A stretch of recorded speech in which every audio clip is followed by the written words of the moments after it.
Hello दोस्तों, क्या हाल है। तो आइए बात करते हैं, देश की बड़ी खबरों पर नजर डालते हैं। भारत के संविधान के रचयिता बाबा साहब डॉक्टर भीमराव अंबेडकर जी ने कहा, इस देश में वोट के मामले में सब समान होंगे। राष्ट्रपति के वोट की भी गिनती एक होगी, प्रधानमंत्री के वोट की भी गिनती एक होगी, मुख्यमंत्री के वोट की गिनती भी एक होगी, सांसद विधायक के भी वोट की गिनती एक होगी, और गांव में रहने वाले मजदूर के वोट की गिनती, दलित के वोट की गिनती, पिछड़े समाज के लोगों के वोट की गिनती, आदिवासी के वोट की गिनती एक होगी।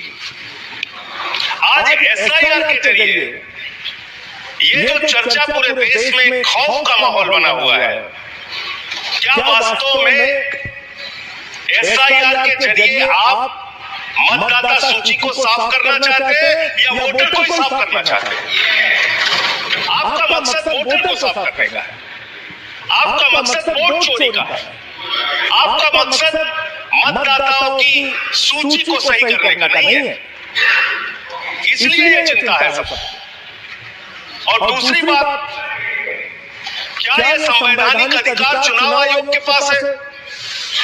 माननीय बाबा साहब डॉक्टर भीमराव अंबेडकर जी ने जो देश का संविधान लिखा, हालांकि आपको गांधी से भी समस्या है, अंबेडकर से भी समस्या है, आपकी नेता प्रज्ञा ठाकुर तो राष्ट्रपिता महात्मा गांधी के बारे में आप शब्दों का इस्तेमाल करती है। आप लोगों को गांधी के आदर्शों से कोई लेना देना नहीं।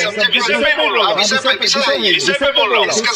गांधी के प्यार से ही वोट का अधिकार मिला है सर, गांधी के प्यार से ही वोट का अधिकार मिला है। अलग बात करने की गांधी का नाम ले लेंगे, आप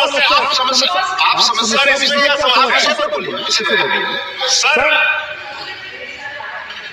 बाबा साहब डॉक्टर भीमराव अंबेडकर जी ने जो संविधान लिखा, उस संविधान की धारा 327 क्या कहती है? Power of parliament to make provision with respect to elections to legislatures.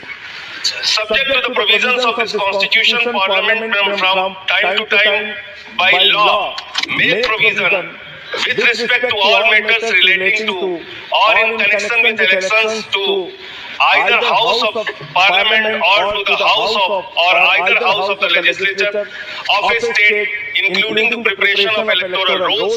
मैं आपके माध्यम से सरकार को चेतावनी देना चाहता हूँ, अगर पार्टी में नहीं हो, आप खाली देश का माहौल बिगाड़ना चाहते हो। आपके इस जोर दबाव के चक्कर में हिंदुस्तान के 35 बीएलओ जब तक अपनी जान गंवा चुके हैं।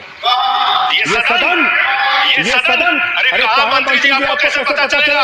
ये सदन गांधी से भी समस्या है, अंबेडकर से भी समस्या है, आपकी नेता प्रज्ञा ठाकुर तो राष्ट्रपिता महात्मा गांधी के बारे में आप शब्दों का इस्तेमाल करती है। आप लोगों को गांधी के आदर्शों से कोई लेना देना नहीं। हम तुगलक हो गए हैं, हमारे दिमाग में सनक आ गई है, हम पूरे देश में एसआईआर कराएंगे। मुझे मन में शंका होती है, तो आपके माध्यम से ऊपर बैठे हुए लोगों से पूछना चाहता हूँ। प्रधानमंत्री जी का बहुत गुणगान करते हैं, आप कहते हैं प्रधानमंत्री जी बहुत लोकप्रिय है, प्रधानमंत्री की लोकप्रियता चमक रही है, वो महामानव है, चुनाव होगा वहां आपको घुसपैठियां मिल जाते हैं, आप पूरा चुनाव उसके ऊपर करते हैं। कितने घुसपैठियां बिहार में मिले इसको बताइए देश को। आगे 18% वोट काटे जाएंगे, क्या इस सदन की चिंता नहीं होनी चाहिए? उत्तर प्रदेश में आप 3 करोड़। संसद भवन से बड़ी खबर नई दिल्ली। संसद भवन आज उस वक्त सियासी भूचाल का केंद्र बन गया जब आम आदमी पार्टी के राज्यसभा सांसद संजय सिंह ने प्रधानमंत्री नरेंद्र मोदी और केंद्र सरकार पर ऐसा तीखा हमला बोला कि सत्ता पक्ष में हड़कंप मच गया।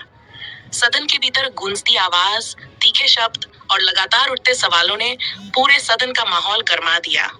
संजय सिंह जैसे ही बोलने के लिए खड़े हुए, उन्होंने बिना किसी लाग लपेट के सरकार पर निशाना साधना शुरू कर दिया।